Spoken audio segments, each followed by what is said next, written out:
Um, yes, I did pull an all-nighter on Sunday. Well, I guess it was an all. It's I got about an hour of sleep, so it was almost an all-nighter.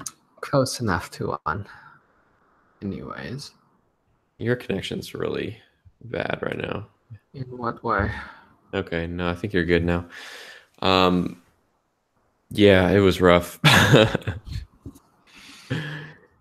mean, it's rough reviewing. I mean, reviewing a phone as in depth as I would want to in 5 days. It's not ideal by anyone's standards. No, not at all. And um, yeah, it was. I mean, even just the other day, I published that like speaker comparison thing. Like that was the kind of thing that I really wanted to like get into the review, but it was I couldn't do it. And then another thing was, so this is funny. Google emailed me after the review, and they were like, "It doesn't seem like you know how to use Top Shot." Oh, They didn't say exactly that, but they were like insinuating. insinuate like they were like, I think you tried it on a bush. And I was like, yes, I know that the Top Shot blink detection is not going to be very effective on a bush. But yeah, it was funny. I was like, yeah, that was much more a matter of me not Having not time. having time rather than You know how it no, works. yeah, I know how You're it works. you're well aware of how it Yeah. works. And so I was like, I promise I'll do a separate deep dive into the camera stuff, which I don't know when I'm gonna fit that in because now I have Home Hub. Actually, it's coming today, and it hasn't come yet, and it's 5 o'clock Eastern time. So it's supposed to come today, according to FedEx. But yeah, there's just so much to write about and so much to do, and not enough time. But anyways, let's jump into this. Now it looks like we have a good number of people here. As I mentioned, actually, I'll say this after the intro. Um, yeah, welcome back to Alphabet Scoop. This is episode 29, and today we're going to take a deep dive, kind of, maybe a shallow dive into Google Pixel 3 and Pixel 3 XL. We did our review this week. This week was the big embargo week for Pixel 3 reviews. So we had our written review up on Monday morning and then our video review later that day. A lot of people told me that I sounded very unenthusiastic in that video. I thought it sounded smooth. You sounded smooth. Yeah, but I think people were critical of like how I sounded bored, I guess. Like I wasn't super excited about the phone. I think people are used to YouTubers that are like, "And welcome back. This is another video from and so my monotone I was monotone in comparison, I guess, is what I'm That saying. was your podcasting voice. That's how I heard it as. I Yeah. found it as an improvement over like your older videos because you've been podcasting for like 100+ episodes every day with Yeah. Yeah, that's a good point. I have gotten a little bit better at the voiceover thing. And writing scripts is so much easier now too. For the first like 50, so I'm at 160. Today's 160 for 9 to 5 Google Daily. For the first like 50 of them, I was scripting them. So like I was actually in a Word document like, scripting out that whole 2 minutes of talking.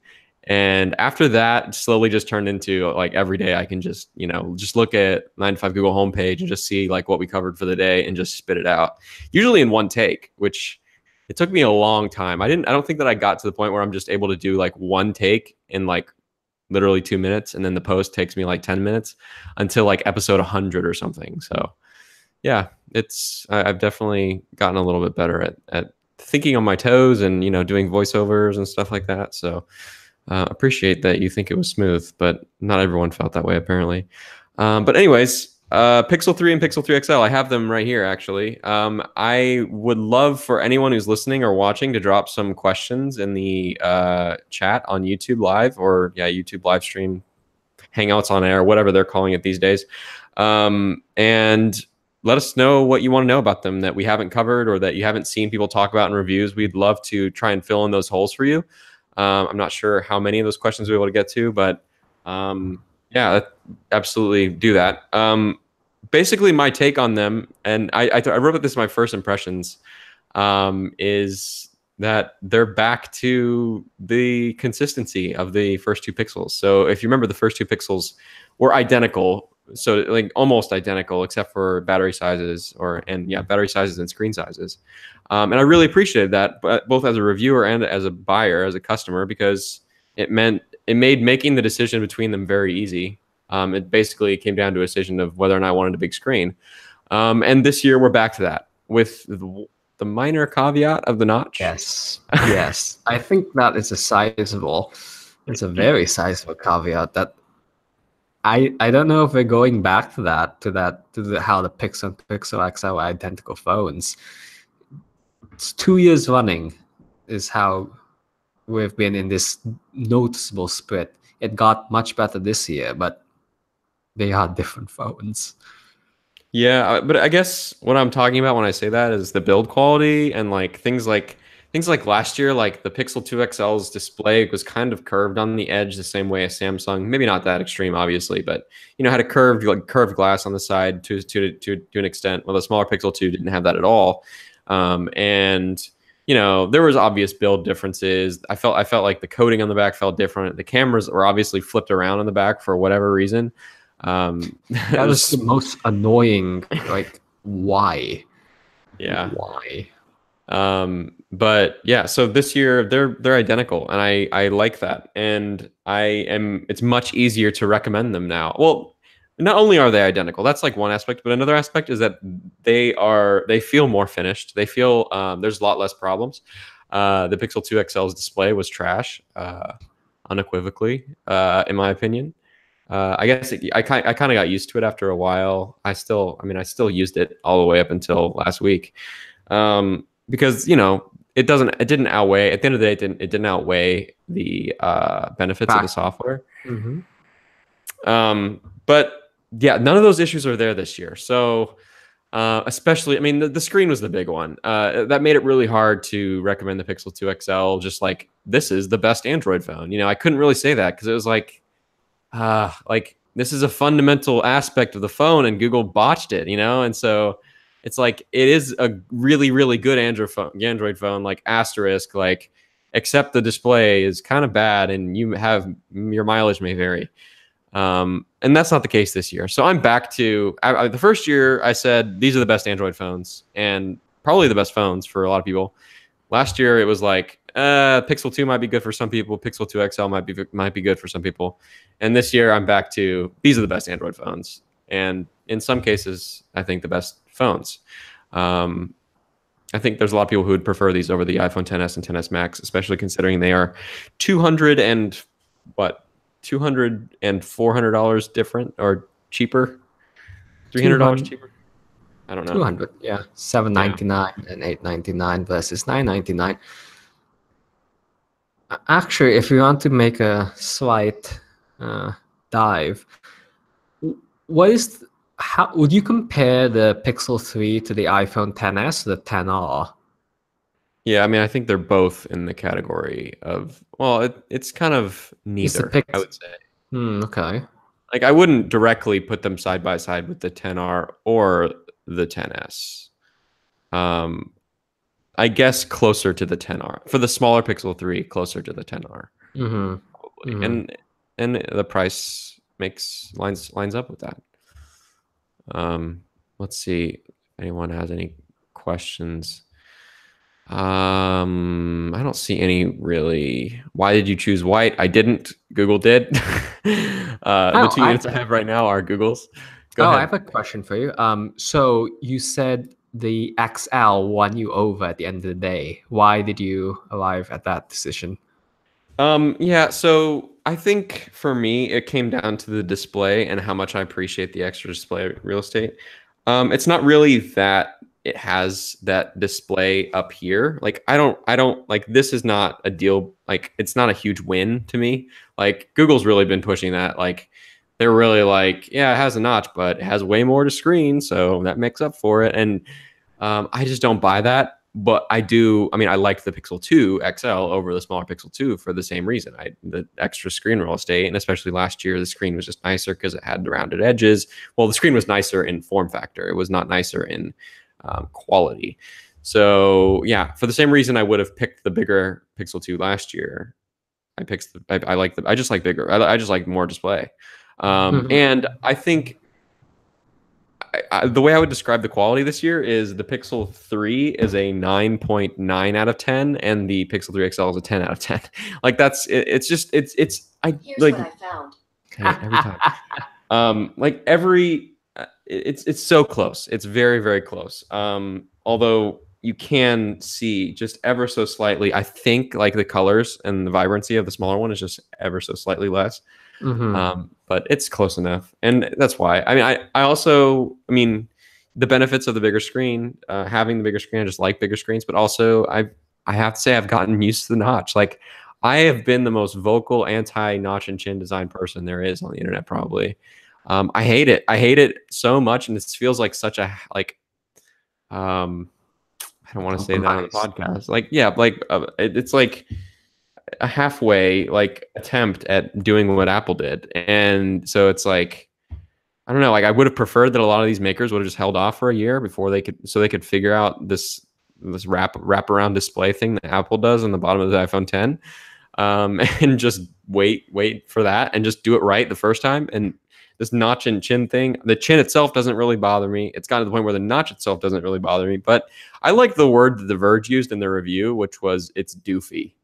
It's got a doofy notch. The design of the display is kind of doofy, and you get used to it, and it's fine in quality and in function, but it just looks dumb. And that's the bigger. I mean, these things have leaked crazily over the last few months, as we know.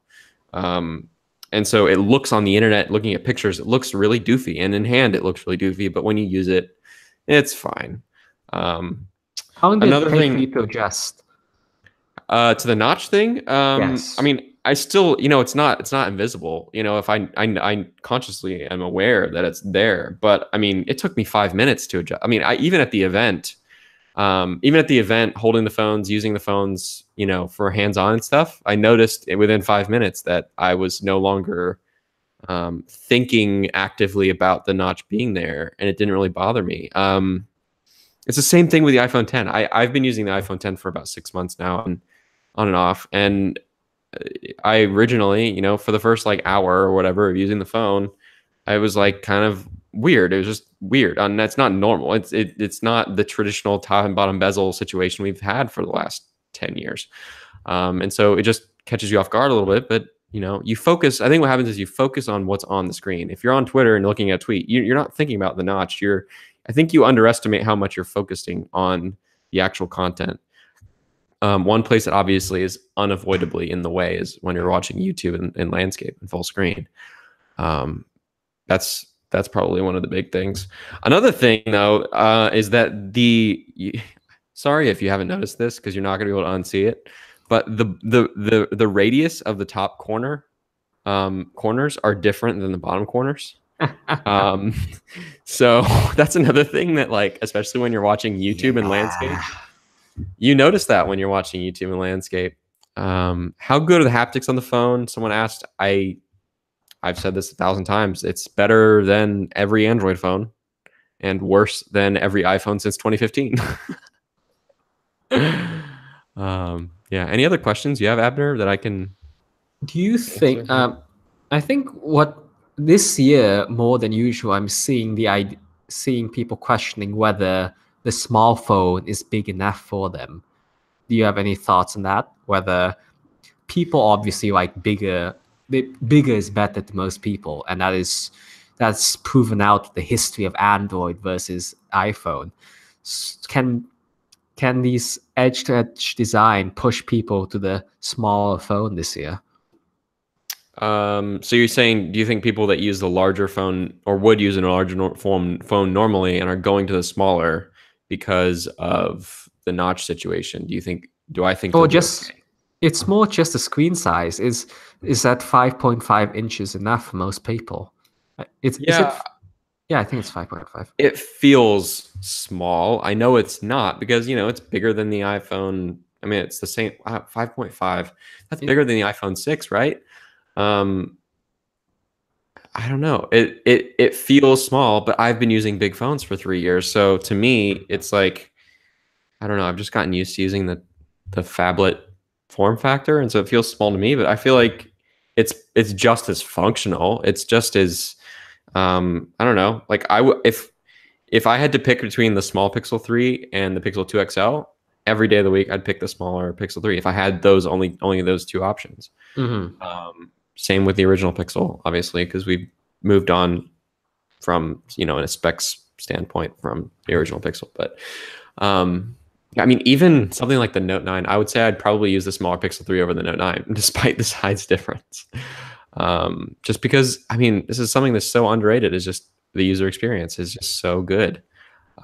Everything from the setup process to there being absolutely zero unnecessary apps installed, unnecessary bloat. Someone asked a question about the RAM situation, and that's something I think needs to be talked about a little bit more than it has been.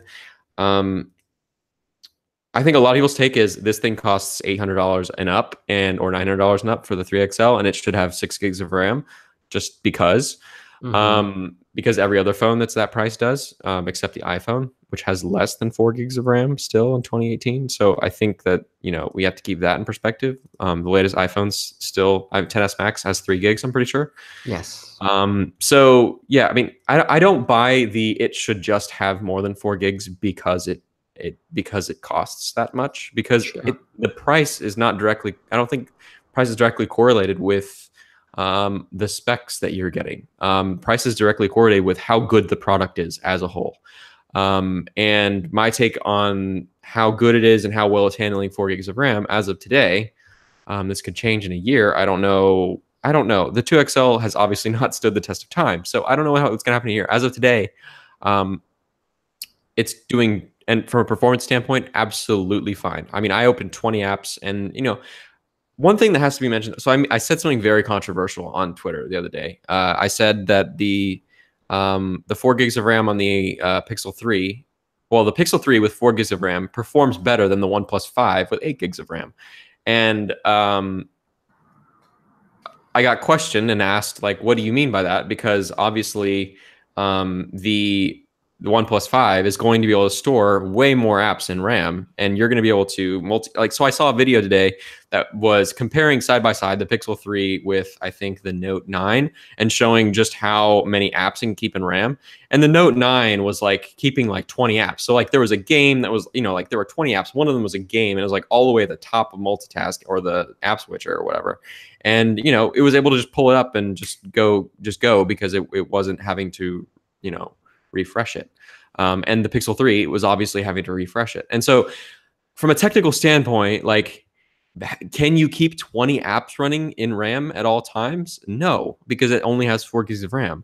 But I think what people equate RAM with is good performance. People think more RAM equals better performance. And for the average person, I don't think the average person needs 20 apps to stay open in RAM. And I think that despite having only 4 gigs of RAM, one, Google does a really good job of RAM management, better than pretty much anyone. Two, you don't need to have 20 apps open in RAM all the time. And I think for most people, they probably only need like 3 or 4. And the Pixel 3 could do 3 or 4 just fine, and if not excellently.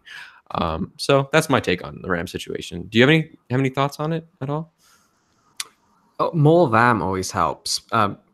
Well, I'll qualify that on like desktops and laptops. More RAM equals more power consumption, but I think more always helps on phones, just to future-proof it. I don't think it ever hurts to have more. And I definitely feel at $799 we're getting to a premium category, which Google has otherwise been competing on. And I think more than 4 gigs of RAM is a premium spec that is not too crazy an expectation for users to have these days.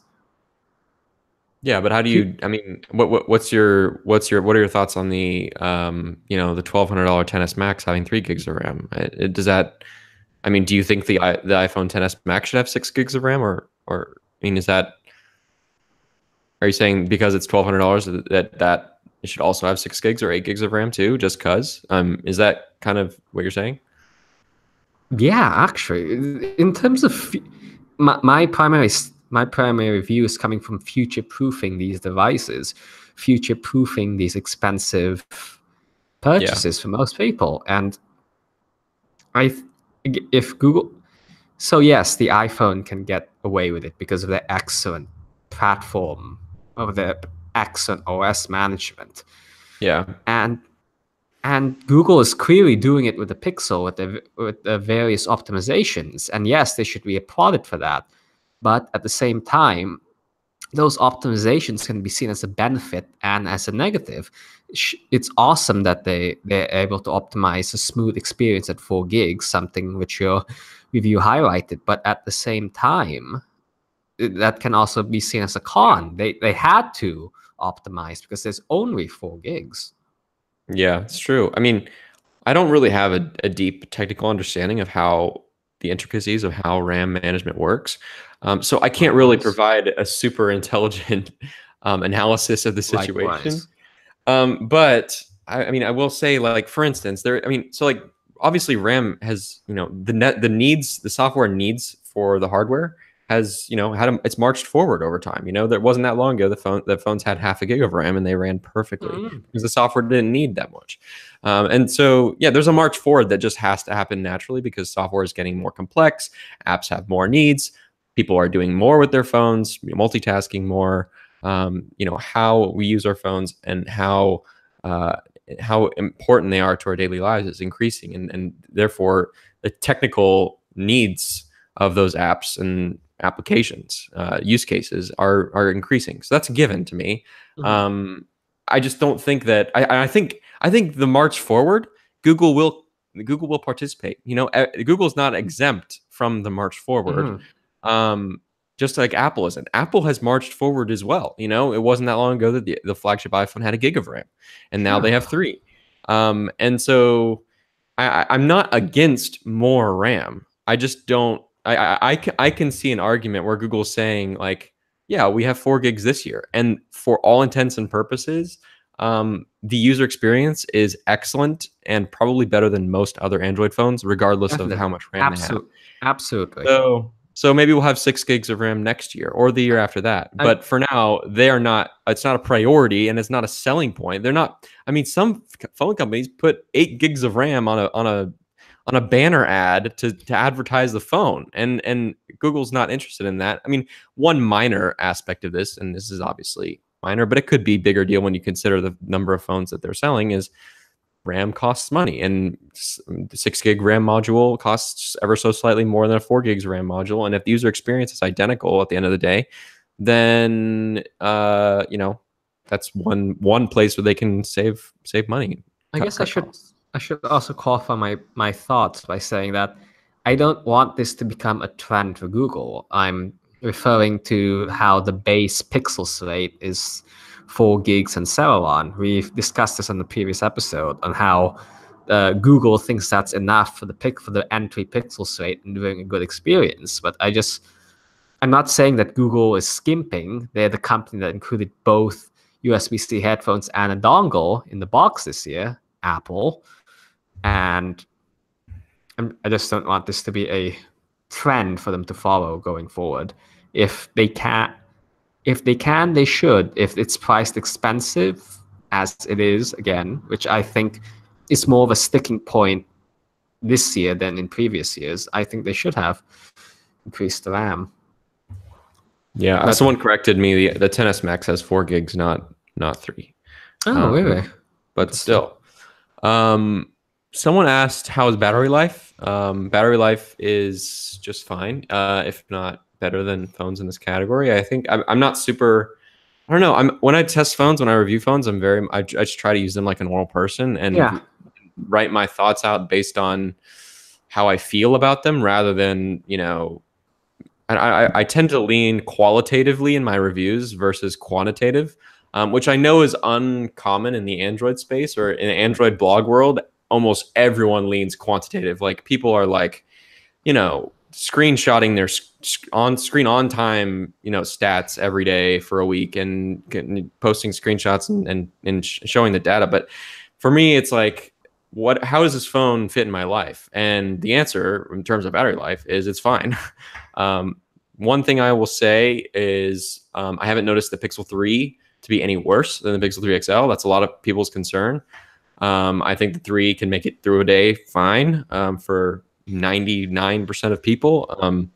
Another thing I will say is the Pixel stand makes a big difference in this area. So, I really think that wireless charging is going to be the next. I mean, I think it's on. I mean, it's already here. It's been, Google did it long before the iPhone popularized it. Finally, took Apple forever to finally like pull the trigger on that and finally get people to be taking it seriously. But it's here and it's happening and it's for real. And the Pixel stand really makes the charging situation with the Pixel much nicer. I think for me, especially as a phone reviewer, I've got like 10 phones on my desk right now. It's really nice to just be able to plop any of them on a stand and charge them.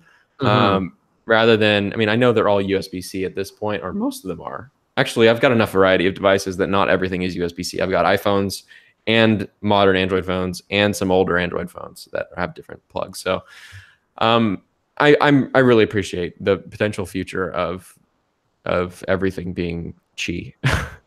Okay, let's talk about the Pixel stand for a second. Have you been you're really breaking up, and so you might do better if you turn off your video or something. Oh, that bad.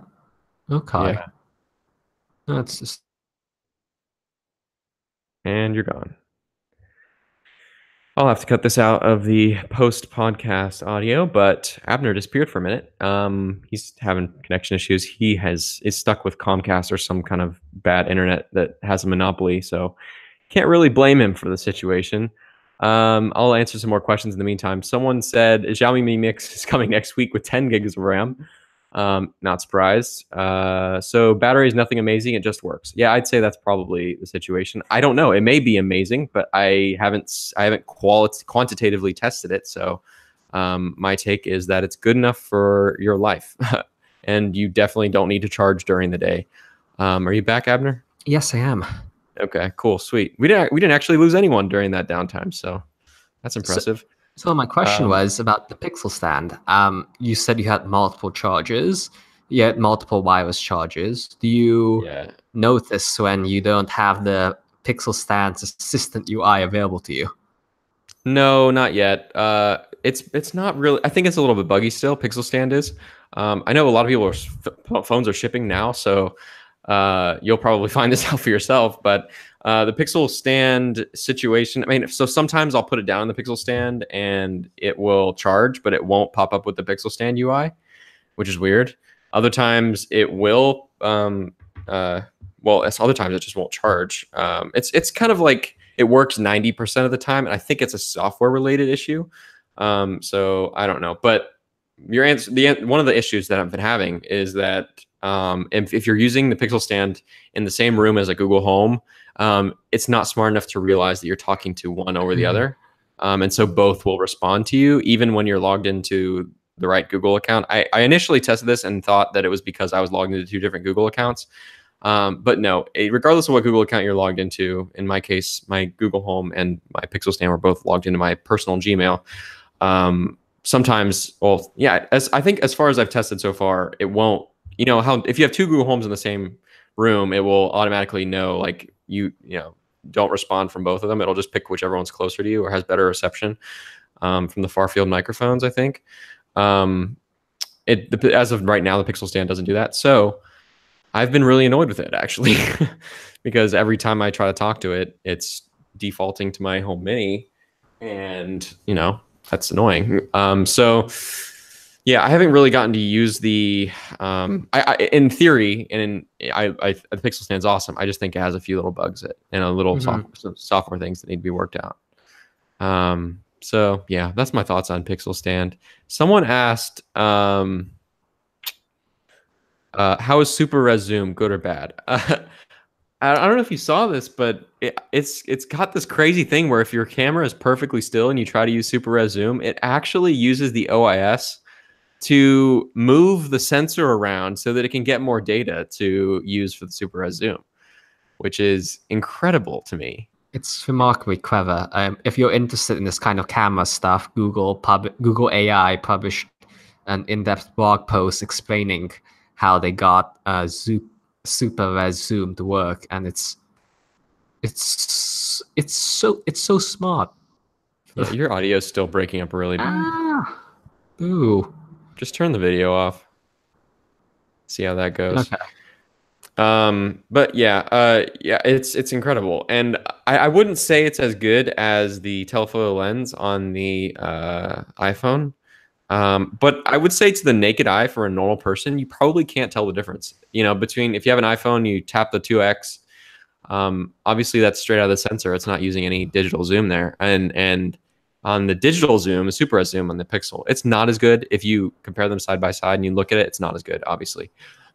But it gets close enough that you might not be able to tell, or most people might not be able to tell. So that's an incredible technical feat, in my opinion.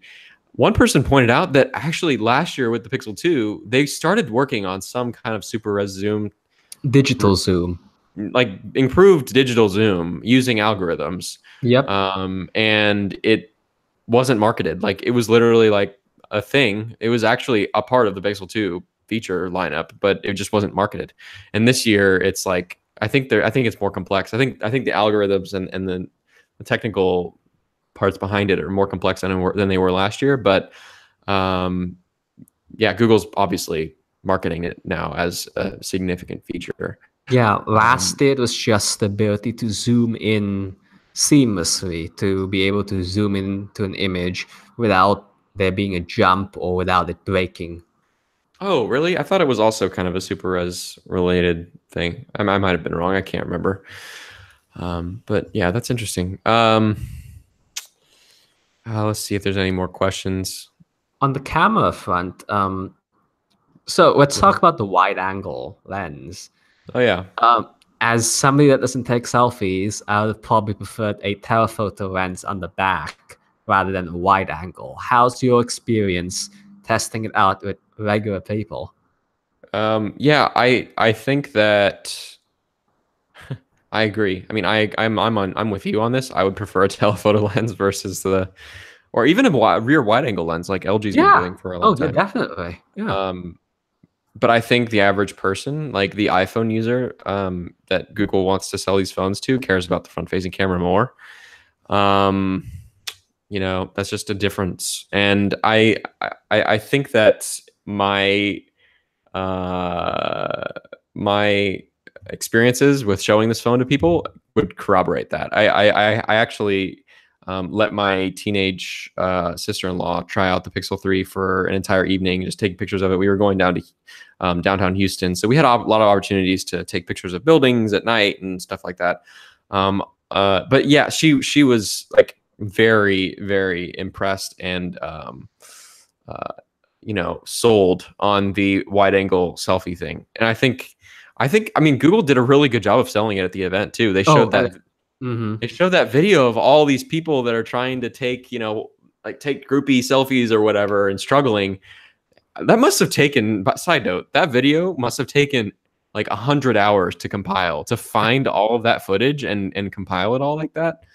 Is incredible just to find it all, because it's such like there was such a wide variety. Like there was this from this like late night show, and then this from just some viral YouTuber, and it was like all these examples. They must have hired people to like I don't know how they did that.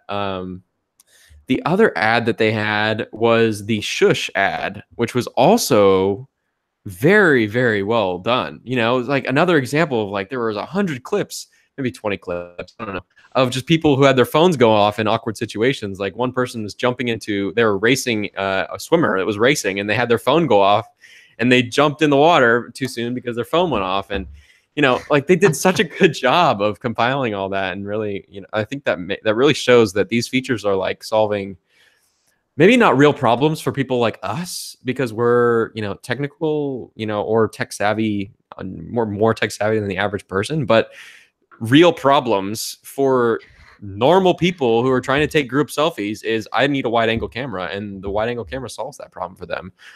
So I think we probably underestimate how valuable that is to most people. I haven't used it yet. Don't really care about it because, like you, I don't really take selfies. So yeah, that's that. Anyone have any more questions? Feel free to drop more questions in the live chat on YouTube.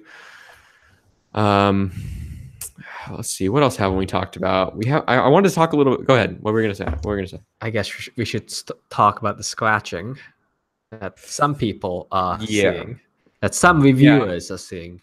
I should call so it. Almost every review mentioned it. I think some people are wrong. I think that it is just as scratchable as every other glass phone, which means it is scratchable. So I've had a 10s that I've beaten up over the last year, which people would probably cringe at because it's an $1,000 phone. But I've beaten this phone up, and it's got dozens of scratches on the back, and that's normal for a glass phone because it's glass, and anything harder than glass is going to scratch glass. And at least in my experience, so I mean, for instance, The Verge, in their review, they mentioned that they put their keys in the same pocket as the phone to see how that would go. And one, I don't know anyone who does that. If you're putting this thing's basically a piece of jewelry like the iPhone 10. Side note, that's one of the things I love about the Pixel 3 is that the build quality is so much nicer and it just feels so much more premium, way more premium than you would think when you see it side by side with the Pixel 2 XL, because it looks identical. But anyways, back to what I was saying.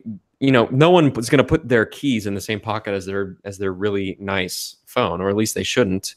And if you're not, I think that the back of your phone is going to get scratched. It will happen. It is glass, but I don't think that there's a scratch gate here. I don't think that this matte finish is any more scratch.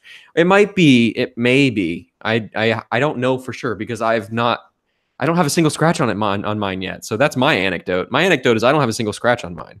And I've been using it, I haven't been treating it like a baby. I just use it like a normal person does. And so far I don't have a single scratch. And so that leads me to believe that just like last year's 2XL with the glass at the top, it's going to get scratched eventually. There's going to be something. I'm going to have sand or something in my pocket that's going to scratch it, but it's not, I don't think there's a problem here. I actually showed on camera. Actually, I'll show on camera right now. For anyone that's watching, there's 54 people live. I will scratch the heck out of this with my keys on camera for anyone that cares. So you can see that. You can see that, right? That like this is metal. It was like worst case scenario, scratching keys directly on it. Well, I mean, not worst case scenario because this metal is not as hard as glass. But like watch. Like it's like that was directly metal on glass. Like that's the keys in pocket situation, and for all intents and purposes that wipes off. I can't tell or see any kind of permanent mark left over. Yeah, so that's my take on the glass situation. Do you have your Pixel 3 yet? I meant to ask you. I mean, did you order one or? It came the minute we started podcasting. Really? So it's sitting at the door right now? Basically. Man, that's unfortunate. But yeah, I ordered a small Pixel 3, 64 gigs, black, because I wasn't bold enough to get pink. Because if it were more pink, I would have bought it. But it looks like white at this point. So yeah, that's me for a year. Yeah, well, Google got to choose my colors because these are review units, and I have the just black and the clearly white, just black 3XL and clearly white 3, and I would have picked the pink if I could have picked anything. If I would have been able to pick my review units, I would have picked not pink for both of them, because I think it's gorgeous, and honestly, I don't think it's like. I don't know, like it's not feminine, if that makes sense. Like it's not. It's like a very neutral pink, and I love it. I mean, it's like they made it. Yeah, it's peach. That's a really good way to put it. And the orange button complements the peach very well. Very well. So yeah. What else is there? I wanted to add one thing about the scratching thing. Yeah. I don't think most people care about scratched up phones. I really don't think so. Oh. Yeah. So many people use busted phones with busted screens on top, and they go they go on for years, for a good year before replacing it, if they ever replace it. So Yeah, I absolutely. think Even if this was a scratch gate, it's not a problem in my opinion. I mean, and it shouldn't be. My wife, for instance, she has an iPhone 7 that she's been using for 2 years now, and it is destroyed. Like the glass is absolutely destroyed to the point where I'm surprised that she's not getting like her fingers aren't bleeding from using it. But it's been destroyed for like a year now, and it just doesn't bother her. And I've seen that be. I mean, probably seen that too. That be where the average person has destroyed glass phones and they just you just get used to it, I guess, the same way you get used to a notch. basically. Yeah, I think we live in this bubble where we idolize these little pieces of silicon, and most people it's just one more tool in their life, or a lot of people it's just one more tool in their life, and so yeah. What else is there to talk about? The software, I guess we talked about how just nice and smooth it is. Like this is the best feeling version of Android. Oh, we can talk about the multitasking situation. So not multitasking, but the navigation. So Google made it mandatory that these phones have gesture nav, which we saw debuted with Android P Developer Preview 2, I think. What do you think about that? What do you think about the gesture nav in general? And what do you think about being forced on you? I've absolutely gotten used to it to the point where it's very hard to go back to a non-gesture nav phone. Gestures, they're so intuitive. There's a reason Google added them. They're, it's being able to focus your finger at one point versus 3 points. It's seamless. It's natural. I have no other way of putting it beyond it's natural. Yeah, I think some gesture navs are natural. Have you used the iPhone 10? Like, have you used the iPhone 10's nav at all? Like, as like on Yep. like a longer experience with it? I actually don't like the gesture nav. I don't. So on the iPhone 10, you can scroll up just half. You can scroll up from the gesture bar just halfway, and then that takes you to multitasking. I really Oh don't think yeah. that's a natural gesture. Oh yeah. No, I agree. I don't think that that's natural, but I don't do that anymore. At least personally, my take is I think the iPhone 10 gesture nav is the best one.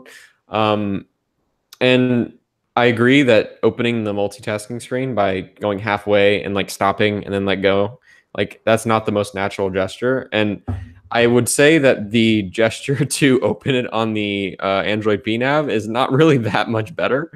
Um, I mean, in the Android P nav, you swipe right, uh, basically, or I mean, you can swipe up to open the screen, but like to do like the quick switching between apps, you swipe right on the pill, and there's absolutely nothing to tell you that you should do that.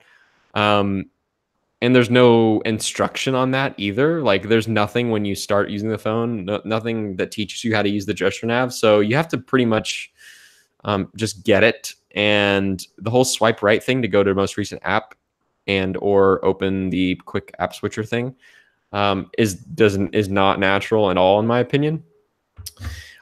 What I think is natural is on the MacBook. I mentioned this before on the podcast. On the MacBook, swiping left and right between full screen apps is a four-finger gesture. And that makes a lot of sense because you feel like you're touching the screen in a sense and just moving. It makes a lot of sense metaphorically because you're just touching, you're grabbing the whole screen. Using four fingers kind of connects in your brain that you're grabbing something, and you're grabbing the whole screen and you're pushing the whole thing over. And what Apple did with the iPhone 10 nav is that you can just grab the bottom with your thumb and push it over.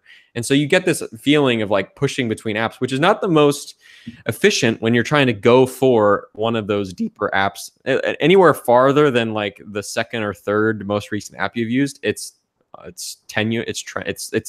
It takes a lot of effort to get to where you want to go. And if that's the case, I think most people would probably just go to their home screen and find the app icon anyway. So that's why I really, really like the iPhone 10's gesture nav, is that you can swipe back and forth between your three most recent apps. And it just makes so much sense in my opinion. And I just wish that was what Google did with the bottom swiping on the Android one. I wish you could just swipe left and right to go between like most recent apps. I don't know.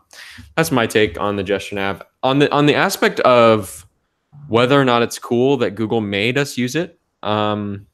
Very, very, very unpopular opinion, but I prefer Google to make design decisions and stick with them rather than make everything an option. Some options are good, good to have. I think some options should be options. For instance, choosing your wallpaper. That was something the original iPhone didn't let you do. Apple decided, no, your wallpaper is going to be solid black, and you just have to deal with that. And they turned around quickly on that one within a year or two. And so that's the kind of thing that's like a personalization aspect that like makes sense for it to be an option. But when it comes to the basics of human interaction design, I think those are the kinds of things that companies should be making an authoritative call on and saying, no, this is the best way we've found for you to interact with your phone. We're not going to change it all the time because we don't want you to have to keep relearning things. But it's okay for us to change it and decide, yes, this is better. It is objectively better. It may take you time to get used to, but it's better. And in this specific case, I mean, sometimes companies do that and I disagree with them. I initially disagreed with Apple that the gesture nav was better on the iPhone 10. Getting rid of the home button was a good idea. And now I completely agree because guess what? They were right. I initially disagreed that this, in my opinion, flawed gesture nav on Android P is worse than the 3-button situation. In some ways, I still think it is. And a lot of ways, I still think a lot of Android OEMs do gesture nav better, like OnePlus and Apple, which is not an Android OEM, but you get what I mean.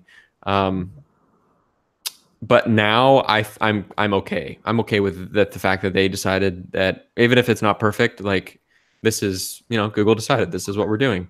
And I think it's fine. It's fine, and you get used to it. I would be interested to see what happens next year. How are they going to tweak it? How are they going to change it to make it even better? We'll see. I think that they probably will in a year or two. Make it better. What do you think about feel the same way or?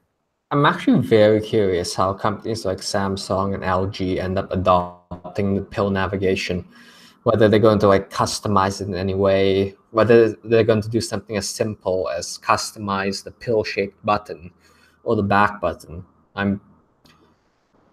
That's what I'm most curious about at this point as we see more Android Oreo updates, what these companies end up doing. Android Pie updates, excuse me. Yeah, we'll see. That's another interesting topic. It's kind of a bigger topic that I've started to think about lately is what's the future of Android and Fuchsia? We wrote last week. I don't think we got a chance to talk about this last week because we did our podcast on Wednesday, but Google did not say the word Android a single time during the 10.9 event, which I don't know. It's two things. One, that's not surprising in the sense that there were not many. I actually counted, and the number of times brand names in general were mentioned at 10.9 were lower than usual. The word Google Home was not said that many times, or at least fewer times in the last couple of years. The word Google Assistant was not said that many times, or at least fewer times than last couple of years. But the disparity between seeing how much they talked about Chrome OS, which was I think they said it 17 times, I counted, and then the number of times they talked about Android, or they said the word Android, which was 0, was notable. I mean, it's the first time that Google has not said the word Android at a public-facing hardware event since Android launched. So yeah, it's notable, and I guess one of the things, kind of connecting back to what you were just saying, is I'm wondering, what is the future of Google, making Android, and it's obviously open source, like maintaining Android and allowing it to be, an operating system that is used by everyone. Yeah. And differentiating their own products, because we can look at Android things versus Chrome Cast platform, which just happened with Google Home. Maybe you can talk about that. Before that, I just want to quickly add that the Android in Europe situation, Google, in light of the European antitrust ruling earlier this year, which Google is appealing, but in the meantime, they announced a series of steps they're taking to follow the guidelines. So essentially, it has to do with what apps that Google, what manufacturing deals Google can sign with various OEMs in terms of pre-installing Google apps. So I starting at the end of the month and at the end of October, manufacturers can build they can release devices with forked versions of Android. In the past, Google tried to cut down on this fragmentation by having manufacturers sign compatibility agreements that said that Yep. if you agree to sign up if you agree to preload our apps, you cannot make other devices are running forked Android and don't feature these apps. Which very simply is it's a good idea. You don't want to confuse consumers with these Google Android phones in the Mhm. broadly speaking, and Android phones that use Android, the underlying Android, and feel and work similarly to the official Google Android.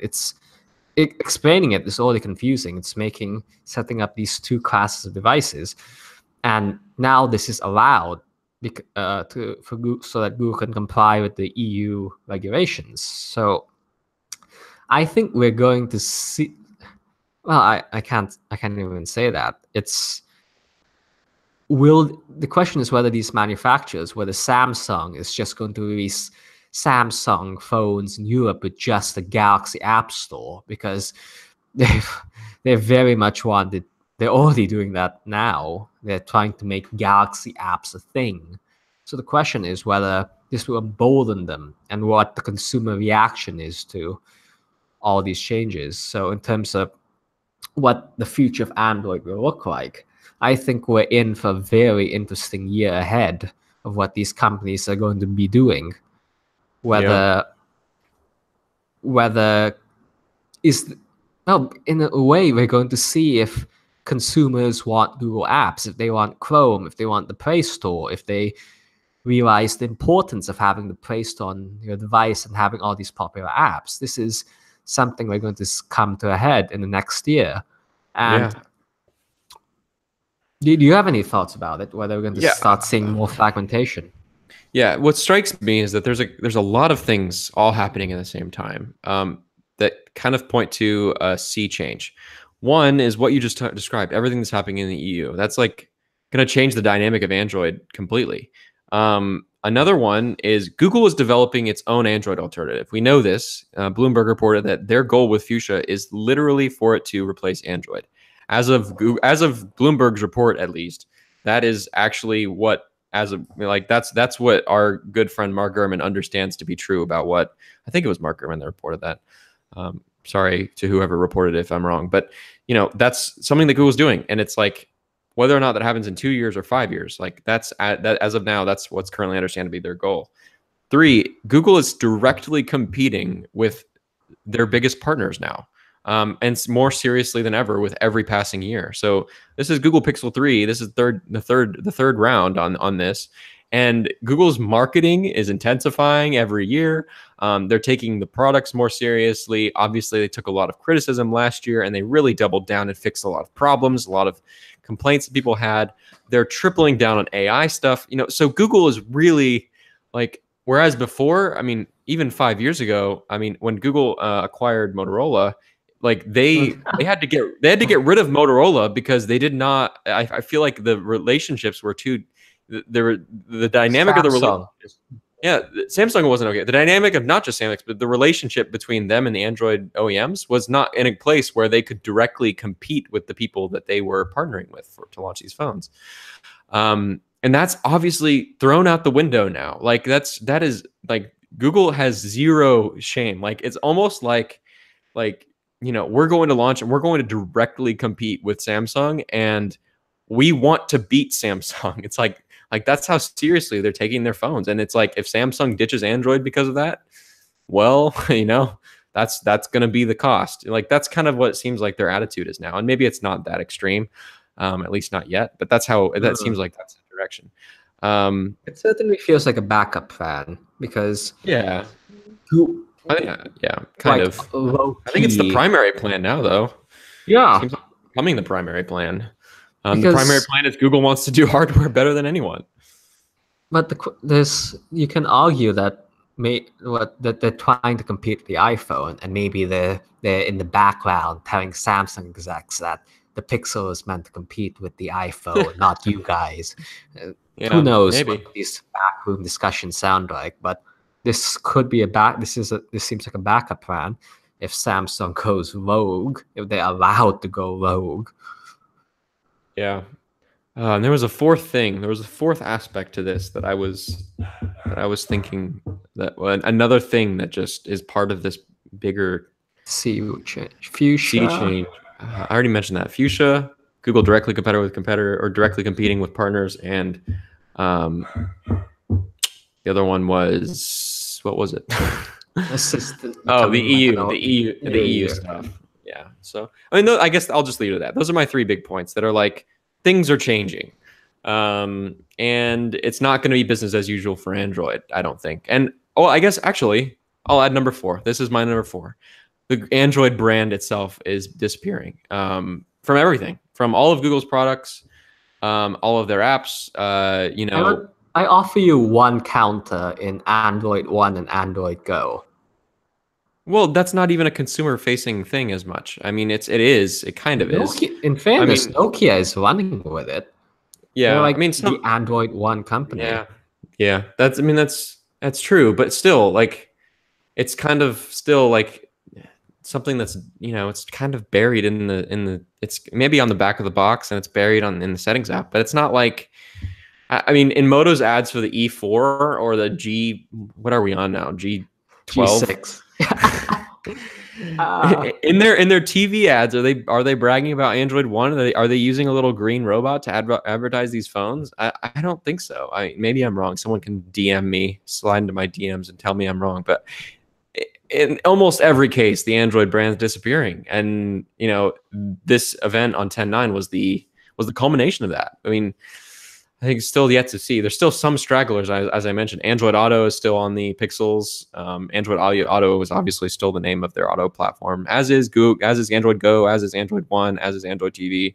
None of those platforms themselves have been renamed, but all the consumer-facing stuff, like Android TVs, run Android TV, but they're not really advertised as Android TV, and that contrasts very starkly to I mean, even a few years ago when it was like all those be together, not the same billboards were all over the place. And even a year ago, the Android Oreo launch was a big deal. It was a big presser with like huge Android robots and the eclipse that happened and so like it's very quickly Android has been buried compared to where it was just a year or two ago. And so Android has a long history of coming and going and disappearing and coming back, but it seems like this time might be the time.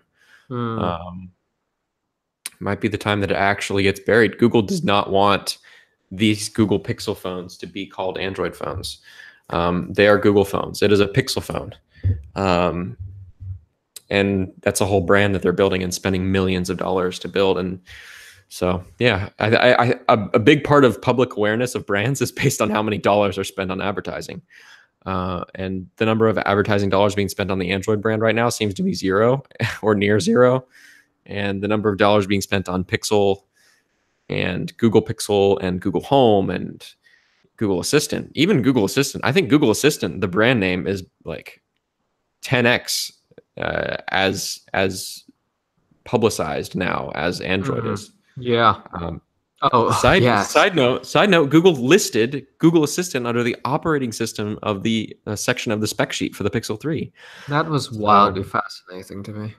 Yeah, it's Google Assistant isn't an operating system. It isn't. It just simply isn't. But that's where I think the message they're sending is the assistant is an interface, and it is the way you interact with your phone primarily. It is the way by which you connect with people. Assistant as an OS is such an interesting idea because Google I think they make a big deal about Assistant being available on iOS, that Google Assistant standalone app. Google Assistant is also available on these smart dumb phones that you can find in India that run like this basic OS. You can get Google Assistant, you can get it everywhere. It's And as we're moving into a cloud-centric future, you can have these interfaces, you can have these familiar interactions exist without having to own the entire operating system. Voice interaction is so much more powerful than touch interaction. You can customize it, you can brand it with the voice so much more than you've ever been able to do with an operating system, really, in this day and age. So it's you as Assistants are an operating system, but Assistant is as ubiquitous as an operating system moving forward. Yeah, And they realize it that. got me thinking. It got me thinking. What's the common denominator between all of the products that Google has right now? The common denominator is Assistant. And what is the operating system that they're apparently building in the background that they're testing on everything? They're testing it on smart displays. We know for a fact that they're testing it on the Home Hub hardware. It doesn't currently run on the Home Hub hardware. So the common denominator with everything is Assistant. And the other common denominator is they're building this operating system that will run on all these things that have Assistant. And my thought, stray thought, but what if they publicly branded Fuchsia OS as Google Assistant? Or Google Assistant OS or something like that. Because that at the end, Fuchsia, it seems like even on the phone or the tablet experiences that we've seen on Pixelbook and Armadillo was the other UI that we've seen. They're very assistant centric. And so, that could be a possibility. We'll see. Yeah. I guess, yeah. Fuchsia is a whole other topic. It's going to be really interesting in the coming years to see what happens with that. Actually, in the next 12 months, probably. But I guess I'll close out the show. Actually, some breaking news. Oh yeah, what's up? iFixit found that the smaller Pixel 3 uses an LG display panel.